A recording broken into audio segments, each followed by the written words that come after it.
ಧರ್ಮವ ತ್ಯಜಿಸು ಎಂದಿಲ್ಲ ಕೃಷ್ಣನು. ಕರ್ಮಫಲ ತ್ಯಾಗವೇ ಸನ್ಯಾಸವೆಂದು ಹೇಳಿದನು. ನಿನ್ನ ಕರ್ತವ್ಯ ನಿಭಾಯಿಸಿ ಫಲವ ನನಗೆ ಅರ್ಪಿಸು, ಅದೇ ಮೋಕ್ಷದ ದಾರಿ ಹೇ ಪಾರ್ಥ. ತ್ಯಾಗ ಸನ್ಯಾಸಗಳ ಭೇದವ ತಿಳಿಸಿ ಕರ್ಮಯೋಗದ ಮರ್ಮವ ಬಿಚ್ಚಿದನು. ವೈಧಾನ ಭಕ್ತಿ ವೈರಾಗ್ಯ ಒಂದಗ ಜೀವ ಮುಕ್ತಿಯ ಬೆಳಕು ಕಾಣುವುದು. ಅರ್ಜುನ ಕೇಳಿದನು ಸನ್ಯಾಸವೆಂದರೇನು? ಕೃಷ್ಣ ಉತ್ತರಿಸಿದನು ದಯೆಯಿಂದ ಫಲಾಸೆ ತ್ಯಜಿಸಿ ಮಾಡಿದ ಕರ್ಮವೇ ನಿಜ ಸನ್ಯಾಸ, ನಿಜ ತ್ಯಾಗ. ಯಜ್ಞದಾನ ತಪಗಳನ್ನು ಬಿಡಬೇಡ, ಅವುಗಳ ಫಲವ ಮಾತ್ಯ ತ್ಯಜಿಸು. ಸತ್ವ ತ್ಯಾಗವೇ ಶ್ರೇಷ್ಠ, ಆತ್ಮಶುದ್ಧಿಯ ದಾರಿಯದು. ಇಂದ್ರಿಯ ಪ್ರಯತ್ನ ಮತ್ತು ದೈವಾದುಕಾರಕಗಳು ಇವೆಲ್ಲ ಸೇರಿದಾಗಲೇ ಕರ್ಮ ಸಂಭವಿಸುವುದು. ನಾನೇ ಮಾಡಿದೆ ಎನ್ನುವ ಅಹಂಕ ಅಜ್ಞಾನದಿಂದ ಹುಟ್ಟಿದ ಭ್ರಮೆ. ಆತ್ಮನೂ ಅಕರ್ತೃ ಸಾಕ್ಷಿ ಮಾತ್ರ. ಇಜ್ಞಾನವೇ ಮುಕ್ತಿಗೆ ಬಾಗಿಲು. ಒಂದು ಆತ್ಮವನ್ನೆಲ್ಲರಲ್ಲೂ ನೋಡುವುದು ಸಾತ್ವಿಕ ಜ್ಞಾನ.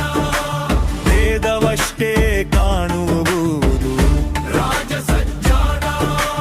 ಅಲ್ಪವನ್ನು ಸರ್ವವೆಂದು ಭ್ರಮಿಸುವುದು ತಾಮಸ.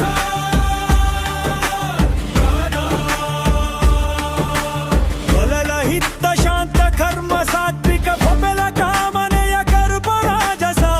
ಆತ್ಮಾನಜನೀಯ ಕರ್ಮ ತಾಮಸ.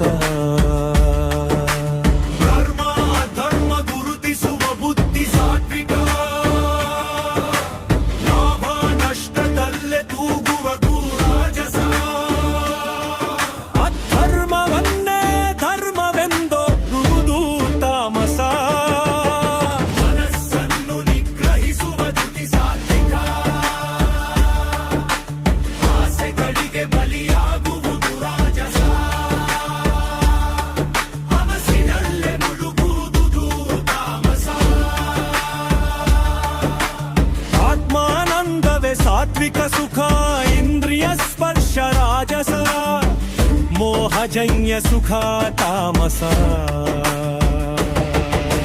ಬ್ರಾಹ್ಮಣ ಕ್ಷತ್ರಿಯ ವೈಶ್ಯ ಶೂದ್ರ ಗುಣಕರ್ಮಗಳಿಂದಲೇ ವಿಭಜನೆ. ಪರಧರ್ಮಕ್ಕಿಂತ ಸ್ವಧರ್ಮ ಶ್ರೇಷ್ಠ.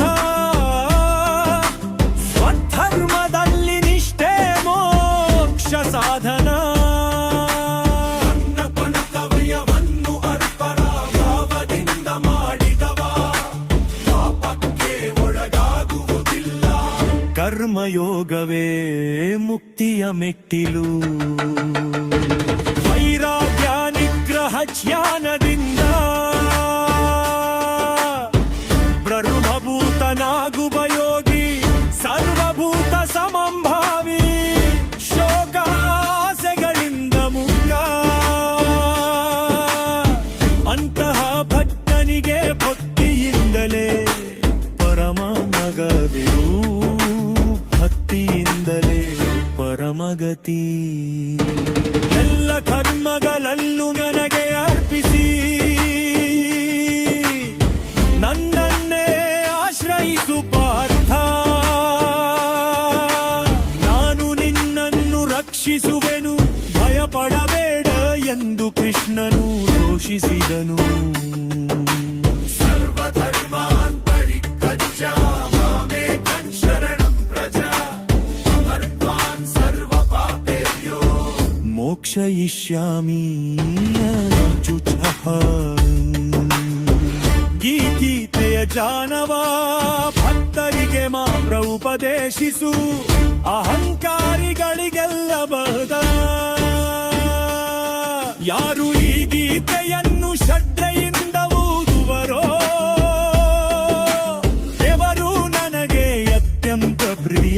ಅರ್ಜುನನ ಮಹಾ ನಿವಾರಣೆ ಆಯತು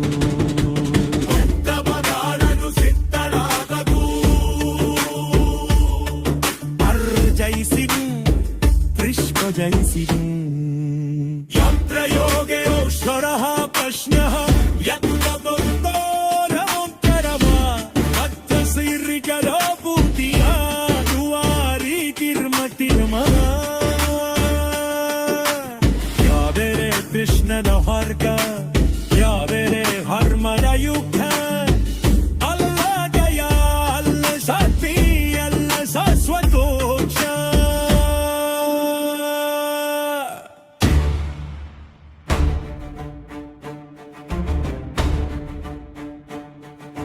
ಕರ್ಮವ ತ್ಯಜಿಸು ಎಂದಿಲ್ಲ ಕೃಷ್ಣನು ಕರ್ಮಫಲ ತ್ಯಾಗವೇ ಸನ್ಯಾಸವೆಂದು ಹೇಳಿದನು